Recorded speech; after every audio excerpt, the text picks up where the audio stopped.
When this album came out in August '94, it was such a smack in the face. As a debut album, there isn't many that are going to get anywhere close to it, actually. It's always in there, in the top 20 of favourite, you know, the best album, you know, because of the impact I think it had at the time.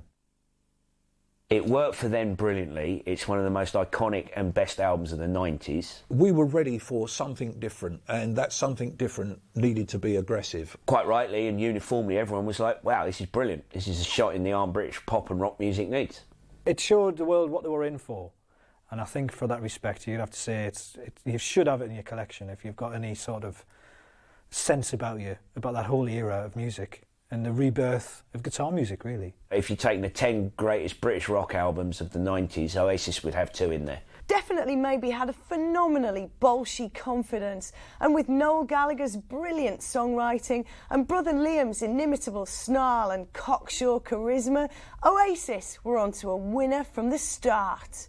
Originally, they were a band called Rain, and Noel had been on tour in America, I think, with Spiral Carpets, and had come back to find his brother Liam in a band, which was essentially all the rest of Oasis. But he said that, you know, if he was going to be in the band, that he had to be the main songwriter and the leader of the band. And surprisingly, without them beating him to death, they agreed. So the group was already up and running before Noel joined. What was it like having your big brother come in and take over? It was his saving grace. He was having it, but he weren't running. He weren't really going anywhere. Right. It was good. It was needed, and you know what I mean. Like people going, "Oh yeah, but how do you feel about him taking over?" He's took over the songs. You know what I mean? He's not took over the way the band's run. Right. Or way I'm going to run my life. He's not took over me. Right. No, he hasn't. He took over the structure of the songs and the way the songs should be, which is right. Yeah. Gives a bit of discipline. But he's not took over the vocals, you know, the guy who stands in front of that, but he's not took over that, because that's me. Nice one. With a decent amount of tried and tested songs under their belts, Oasis started recording their debut album with Dave Batchelor, who produced the sensational Alex Harvey Band. Batchelor was brought in by Noel, but it didn't work out. The sound was overproduced and lost the sparkle and raw edge of their demos. They originally went to Mono Valley in Wales to begin work on what was going to become Definitely Maybe. But they weren't happy with the way things were turning out, and the recording sessions didn't go very well. I think they only got one song out of it, and they were being made to record kind of like one at a time, and it wasn't how they'd envisaged it and not how Noel wanted to do it. Quite often this happens when you get your deal, the money's there from the label. It wouldn't have been a huge amount of money, but it was enough to do an album. And they were, you know, people were being tighter with the budgets around about that time. So they tried some recording in a few studios, and of course it just didn't quite work. Some of the producers want to do things separately, where you spend a lot of time on the drums, then you do bass player, and then the way they used to do it. And it doesn't really work with a band like Oasis. They need a live situation. Dave Batchelor, who produced the very early sessions, came in for a lot of stick for supposedly cleaning up the sound too much. And I can relate to that because I've had a bit of that myself, as it happens. But the early sessions at Monroe Studios in Monmouth and even at the legendary Olympic Studios in Barnes failed to produce anything that was any good.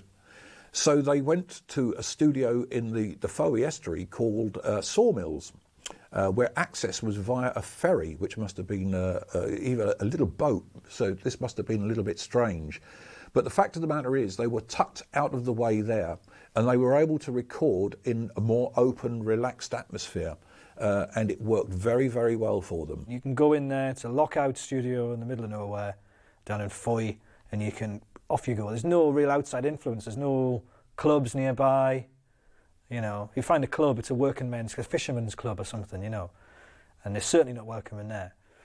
So there's nothing to do, you just work. So from the moment you drag yourself out of your sweaty pit, you work until you throw yourself back in it. And it's just all you do all day is record. And it was the perfect environment for them to just get away from it all and just bang out basically a live album, practically a live album. Separation was not to be an issue here. They didn't take care to make sure that not one track bled onto another one, that the guitars just all merged into this big wash of sound, and it was incredibly successful. I think it's a true production. I think it's an honest production, and I think that's another reason why the fan base was so huge when people heard it. It was like, wow, what is this? You know, this is real. They're up at it in your face, fueled on God knows what, and you know, sounding like they know they're making a record for a generation. The drum sound was great. The drum sound was very, very tough.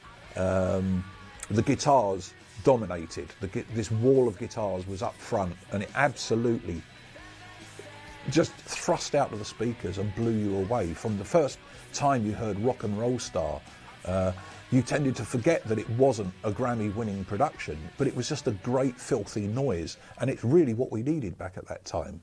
It's quite loud, the record. You compare it to other records at the time. It was loud. It was in your face.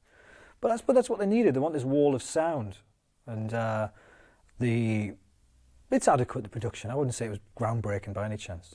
The basic sessions at Sawmills lasted for 10 days, and the reputed cost for the whole album was $75,000, which for a rock album back then was actually very, very good indeed when you consider the amount of re-recording that was done. It started again from scratch. So 10 days, 10 very productive days at Sawmills.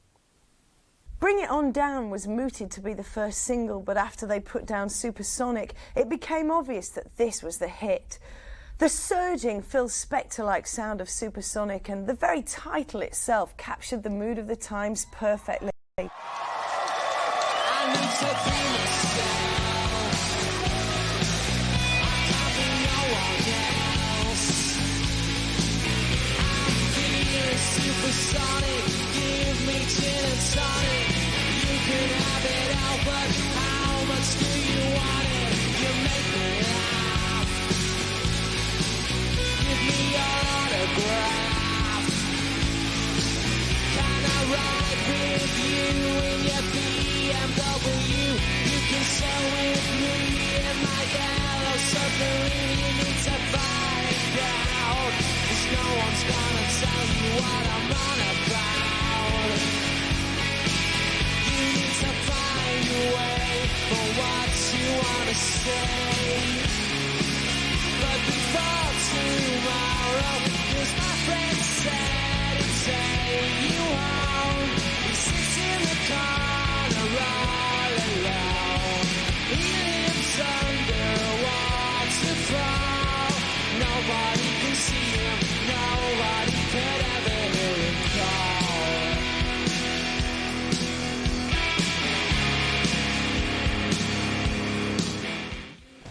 So Supersonic is just about grabbing it, you know, living your life to the max, and that comes through. It comes through in the lyrics. It comes through in the sound of the song. Well, it's got a big riff. It's got the big riff, and like a lot of their songs, it's got anthemic type chorus.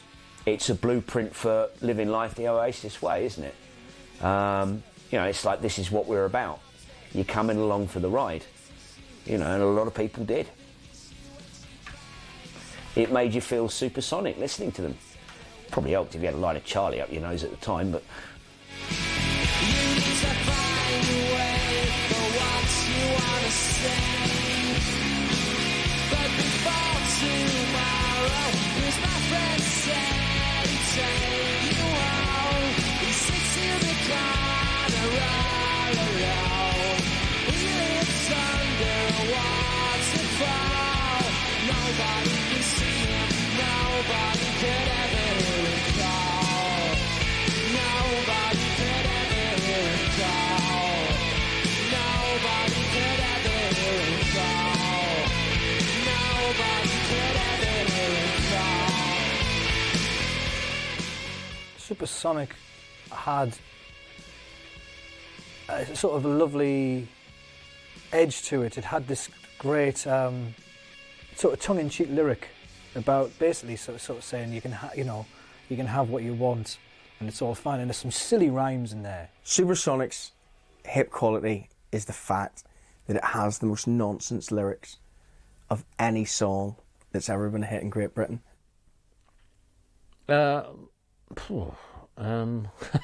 Supersonic, gin and tonic, she can have it all, how much she wants it. You know, it's hilarious, the lyrics to that song, in that it really does seem to be someone is just coming up with as many words they can rhyme with as possible. It's hilarious. Done it with the doctor on a helicopter. She's sniffing in a tissue, selling the big issue when she finds out.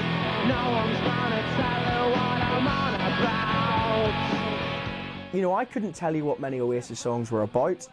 That song, I have no idea. Helicopters and tissues and I don't know what else is on that one. But, you know, they're not a lyric band for me. And I think that's quite important because I don't even think they think they're a lyric band. I know a girl called Elsa. She's into Alka-Seltzer. She sniffs it through with pain on a supersonic train. And she makes me laugh.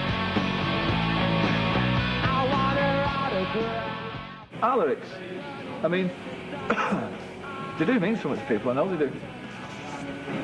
But I don't know why. I mean, I don't know why Supersonic means something to people. It means nothing to me, you know, but, I mean, it's all there for the listener, you know, and that's what it's all about. It's not about us, it's about them. You know, it's what they get from it that matters, not us. I mean, because we can get, you know, we get to buy nice clothes and we go and travel the world and all that. And what do they get? You know, they get the music. So it's what we can give to them, you know, really. It's the music and what it sounds like and the atmosphere it creates and the feeling that it creates in people. We're not looking at it, you know, studying it, thinking that it's some perfect piece of art. Oasis is all about feelings. It's all about, you know, Saturday night. It's all about being in love with the best person in the world and then the next minute them not liking you. You know, it's about that. It's not about, you know, the rhyming structure was very, very clever. You know, it's about the feelings that they make up with the songs, I think. What was important about Supersonic is the fact that it was in the key of B. Now, the key of B is a fantastically hard rock key for guitars. Often overlooked by other groups, but they were quite fond of writing in this particular key. And it permeated a kind of up sound, a kind of a tension that with that critically important groove of 101 beats per minute just got inside the brain, and it was just irresistible. But it's got a killer chorus in it. It's you know, it's just got hooks all over it. So, and that's Noel's skill, is just throwing that hook line in. You listen to the start of the song, you think, well, where's this going? He got you. My friend said he'd take you home. Sit in the corner all alone. He lives under a waterfall. Nobody can see him. Nobody could ever hear him call. Nobody could ever hear him call.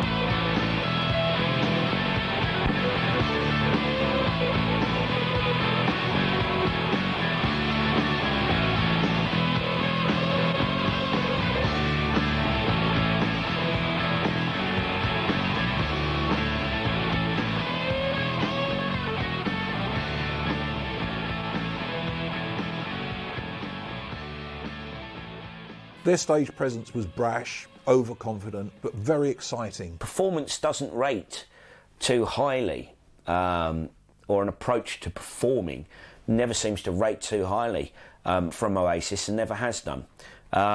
They just appear and perform their material and go. There's no sort of rock and roll showmanship. They were never the standard rock cliche band. They didn't do any of that posturing that you'd expect. And I like them for that, and I think they brought this whole new manner about British rock music at the time. It all became a bit scruffy, and a bit you know, dressed down rather than, you know, super show bands. I'd love to ask them why they chose to do that, because for some people getting up on stage is all about escapism, but for them it's obviously not. For them there's something else, because they don't feel the need to do very much beyond taking a perfunctory stance and really sort of that's about it. Whether it's they truly feel their material is so good that carries them, you know, or whether it's a class related thing that, you know, they don't ever want to forget where they came from, and that doesn't have much to do with being a multi-millionaire rock star. I don't know what the reasons are, but the you know, Oasis live and certainly the Gallagher's live performance, you know, is pretty static and hasn't changed very much over the years. They had this lovely, full-on wall of sound stage presence. There was nothing pretty about it. Liam's style was great. The way he used to work at the microphone without his hands touching the mic all the time, which was an interesting thing. He used to stand there with a cocky, arrogant pose, which was quite different from some of the other singers who just used to get hold of the microphone and work that. Liam Gallagher will stand there and he will just look straight into the audience's eye. And it's just the coolest thing that you'd ever see. There's nothing particularly refined around his stage performance, yet he's made it very much his own. Liam just brings the swagger of the street to, you know, I mean, literally, there's not, I doubt very much if there's anything different to Liam Gallagher walking down the street to the Liam Gallagher stood there with his hands behind his back, singing his heart out for Oasis. He's not the sort of person to sit and do his warm-ups and go, right, I'm ready, I'm now ready to perform. He's not like that. You know, he'll kick your head in and then go out and shout a bit. So, but he has this great presence on stage where he's just kind of,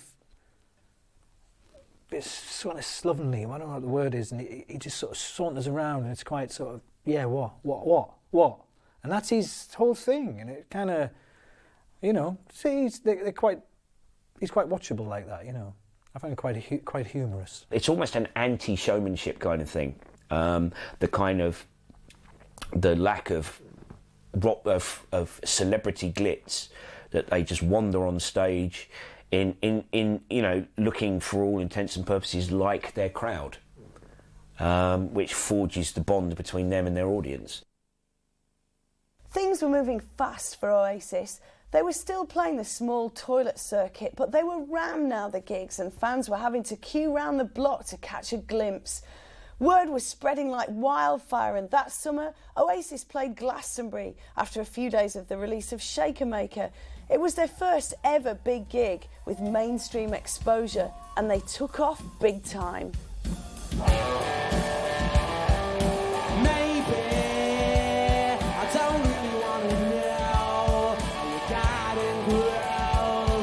I just wanna fly. Lately, did you ever feel the pain in the morning rain as it sold you to the bone? Maybe I just wanna fly, wanna live but don't wanna die. Maybe I just wanna breathe. Maybe I just don't believe. Maybe you're the same as me. We see things I'll never see.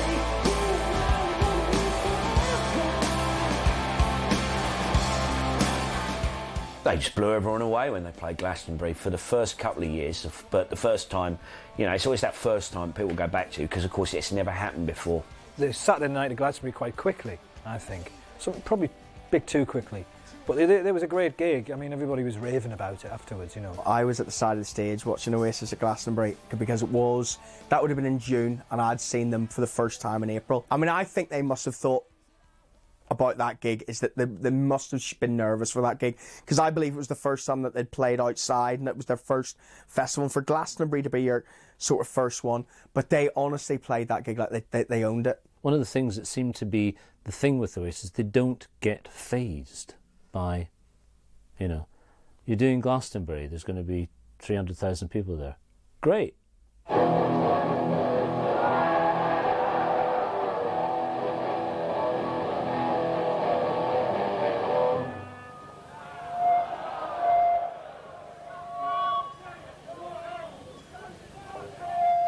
And I can even remember exactly what Liam Gallagher was wearing, because he had a dark jumper on with the collars coming out. And I remember the little bit, you know, the bottom of the shirt coming out at the bottom of the things.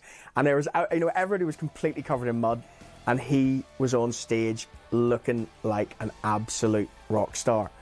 They stole that gig at Glastonbury, and I think that's a real important one for them, because that was a band on their debut album as well. They just came in, played the songs, bit of I Am the Walrus, I'm sure, at the end, and totally took Glastonbury. And I think that's a really important gig for them as the history went on. And Glastonbury they come back to from time to time, and sometimes it hasn't worked particularly well for them, but that first one, they were absolutely amazing. These could be the best days of our lives, but I don't think we'd be living very wise. I said, oh no, what a life it would be if you could come to mind and see. I think you were, but at that sweet, well, helpless. Although they played a good set, there were reports that actually the weekend, the Glastonbury weekend that year, belonged to Blur. Certainly Oasis acquitted themselves very, very well. All of the first album material was acquitted very well indeed. Too much is made of Glastonbury because as an event and people playing it, they're you know, in general. But when you're talking about Oasis's first performance there, it was, you know, it was kind of crowning glory moment. They showed everybody what they were capable of when they played at Glastonbury, and they were taken seriously, you know, by a lot more people after that.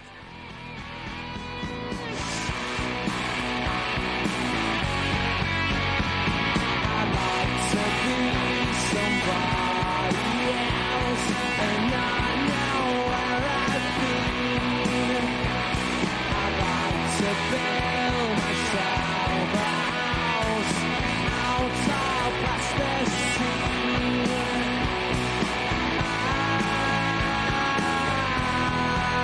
Shake around with me. I've been driving in my car with my friend Mr. Sound, Mr. Green and Mr. Ben are living in my love.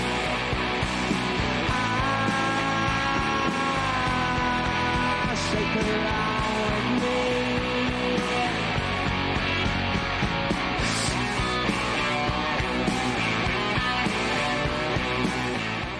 Shaker Maker was the second single in '94 with that Harrison-esque intro, very reminiscent of the Beatles' You Can't Do That. It was a slow 95 beats per minute plod.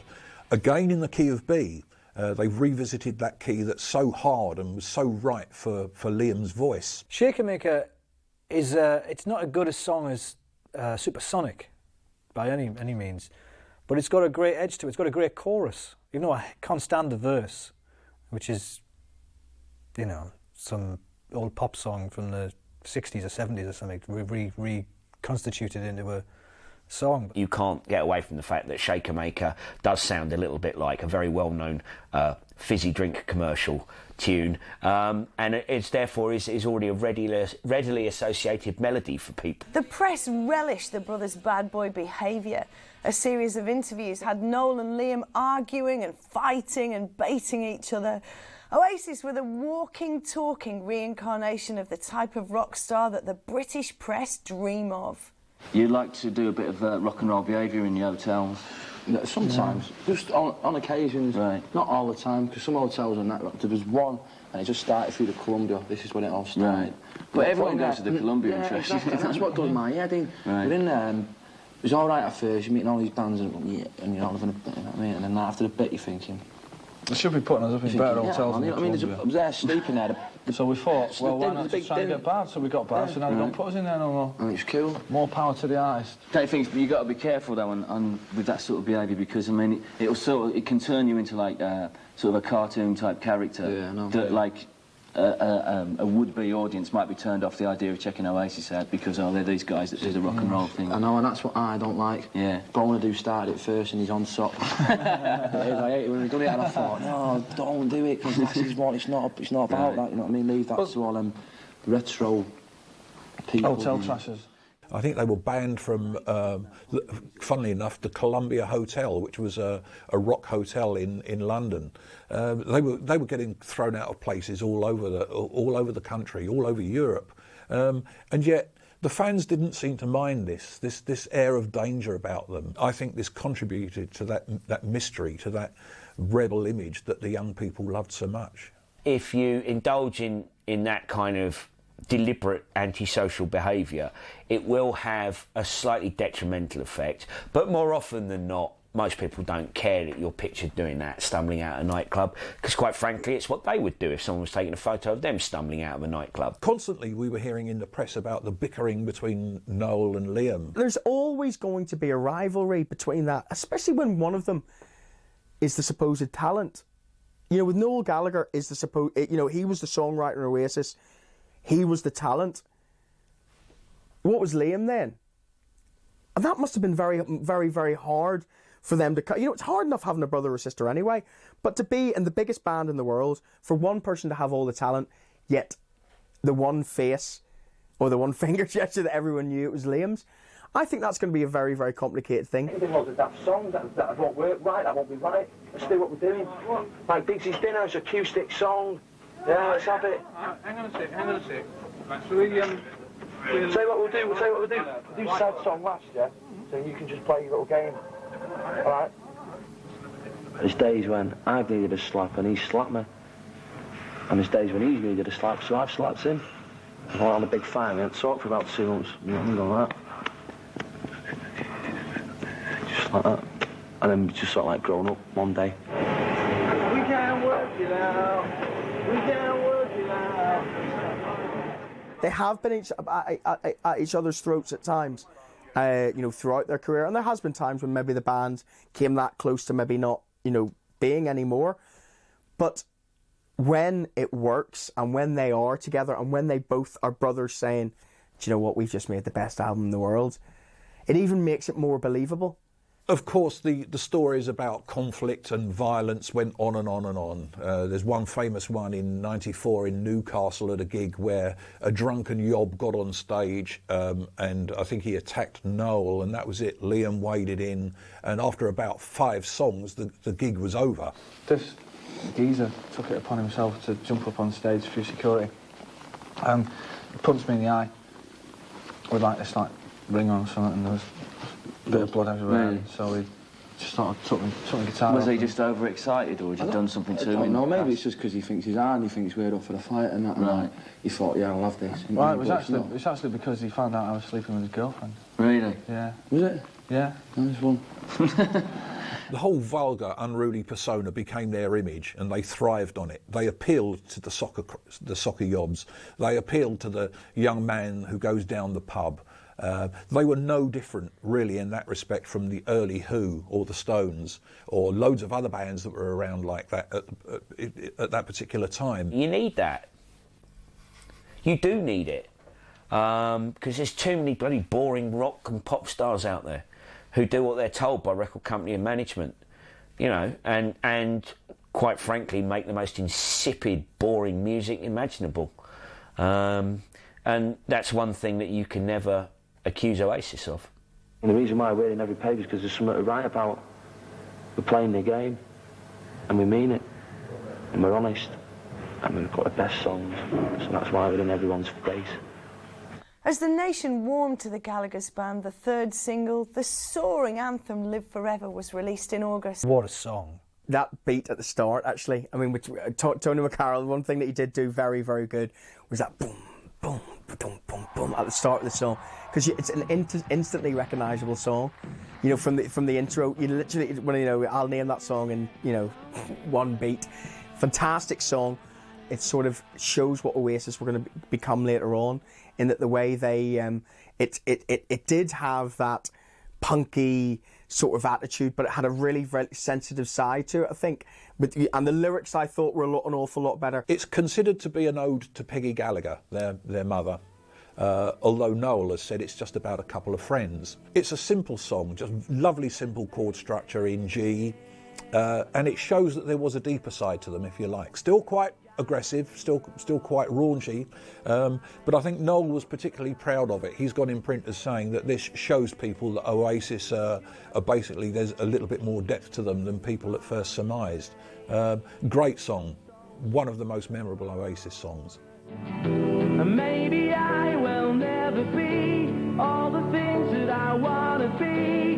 Now is not the time to cry, now's the time to find out why. I think you're the same as me. We see things I'll never see. You and I are gonna live forever.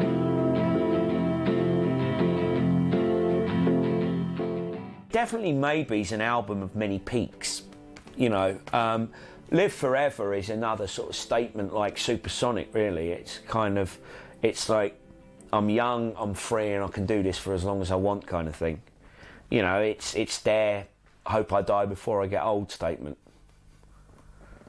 You know, I mean, Townsend didn't really hope he was dead before he was old. He was, you know, he was making a statement about how great it was to be young.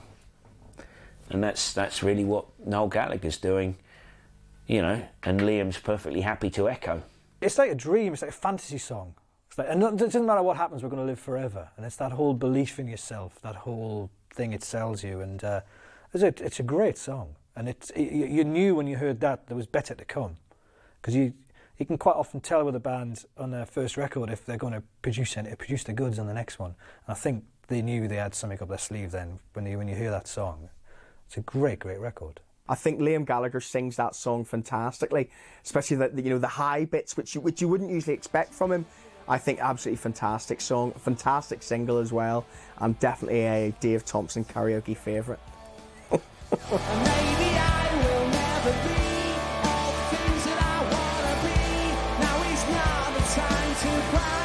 Now's the time to find out why. I think you're the same as me. I did actually win a bottle of Ouzo in Corfu in 2004, singing Live Forever, so it's always going to be a favourite.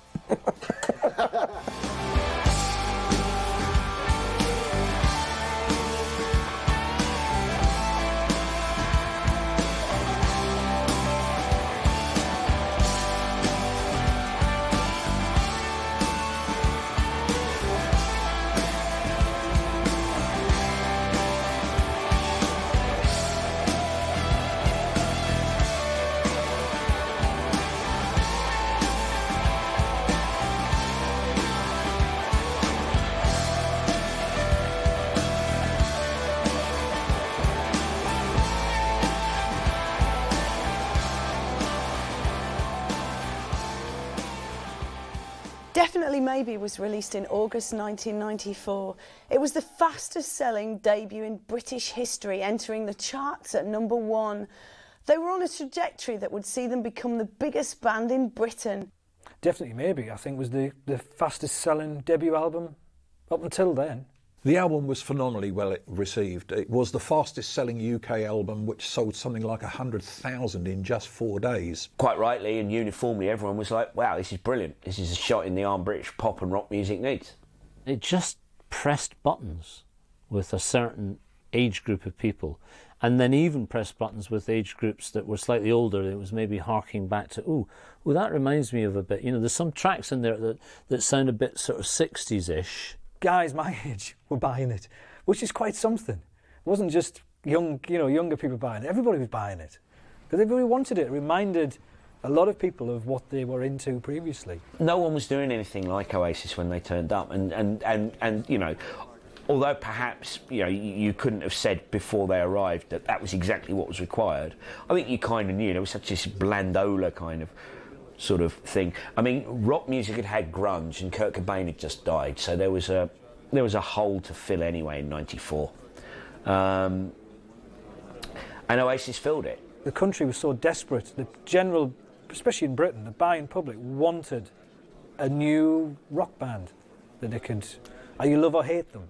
But that's what people wanted it. In a sense, Oasis had brought back quite a bit of rock and roll, just basic rock and roll, to the public, and because the Beatles, remember, don't come from humble beginnings, so there was a similarity there. Here's another band from humble beginnings, and people like that. We like a good victory in this country. We don't have that many of them. Cigarettes and Alcohol was the brilliant last anthem from the album, released in October 1994.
I think cigarettes and alcohol should have been our national anthem. It's what they're about. Booze and fags. I can hear you laughing there, but I do think it should have been, because it was written about two of the things in life that people love more than anything else. That's what they're saying. We go to the pub and smoke tabs just like everyone else does. It's about excess, but not necessarily lauding or condoning excess. When he says you may as well do the white line, it's like resignation, if you like. Okay, everything else is going wrong, you may as well do it, mate. Bollocks to it all. We're all right, you know, you might as well, you read the lyrics and it's like, you might as well do the white line. Because what else is there to live? Who cares? That's how people live their lives, and there's nothing wrong with it. You know, you've got your beer, you've got your cigarettes and the odd bit of hooter at the weekend. That's how they live their life, and they're perfectly happy doing it.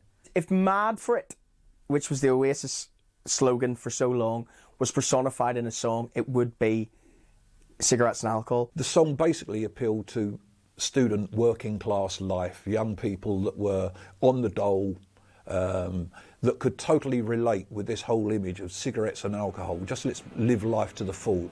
It totally endeared them to Oasis, and this was an important marketplace for them.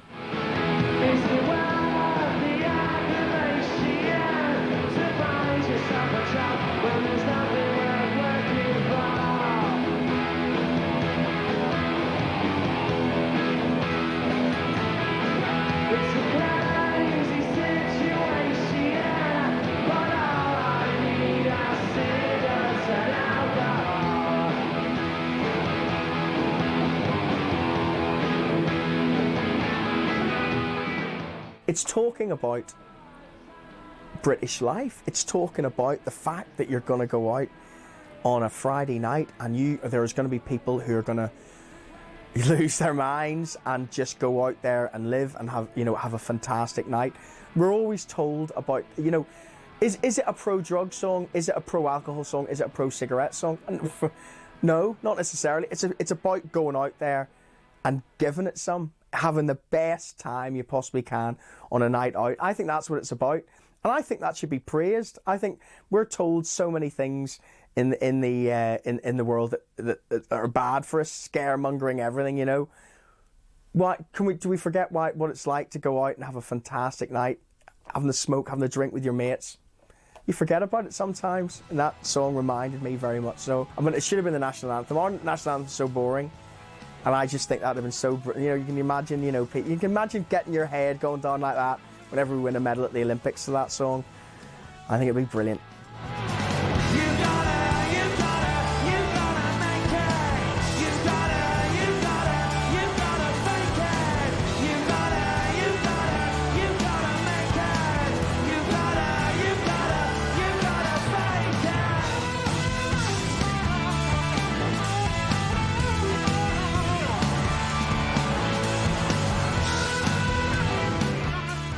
Oasis were a major chart band now. They were armed with the anthems, the attitude and bullish views about rivals like Blur, and this only compounded their appeal. Funny, honest and abrasive, Oasis were everyone's idea of the ultimate rock and roll band.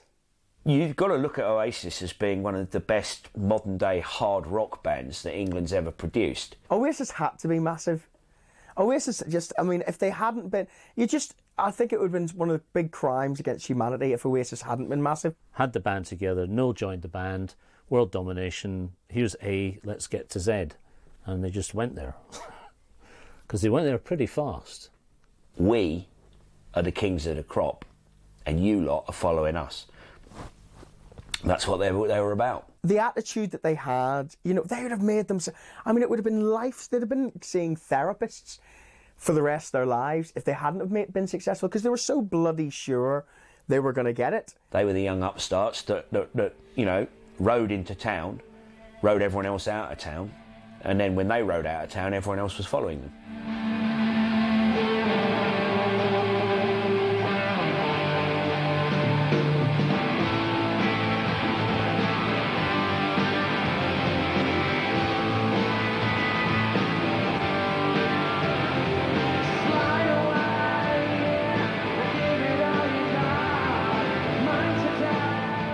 They were a breath of fresh air, to a sort of pop and rock scene that you know, was in need of a good kick up the arse, and along come a band who sound like a cross between the Beatles meets the Sex Pistols, and it worked a treat.